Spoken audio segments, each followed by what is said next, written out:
Hello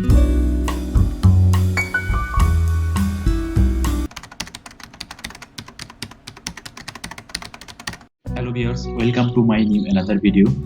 আজকের ভিডিওটিতে আমি আপনাদেরকে দেখাবো কিভাবে আমরা একটি ড্রয়িং থেকে কি লিজেন্ড ব্যবহার করেছি সেগুলো আমরা অতি সহজেই আমরা বের করে নিতে পারি। সেজন্য আমাদেরকে যেটা করতে হবে ভিউয়ার্স, প্রথমে আমরা যে ফাইলটি লিজেন্ড তৈরি করব সেই ফাইলটি ওপেন করে নিব। ফাইলটি ওপেন করে নেওয়ার পরে আমরা এখান থেকে এপি লিখে এন্টার দিব। আমরা যে এলএসপিটা ব্যবহার করব সেই এলএসপিটা এখানে দেখতে পাচ্ছেন লিজেন্ড নামে রয়েছে। এই লিজেন্ড এলএসপিটা আমরা লোড দিয়ে নেব। এখান থেকে লোড দেওয়ার পরে আমরা লিখব লিজেন্ড,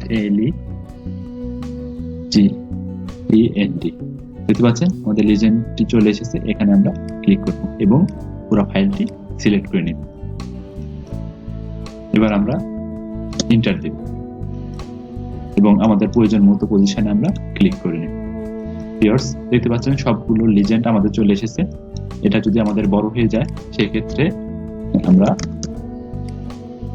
লিজেন্ডটি আমরা স্কেল করে ছোট করে নেব।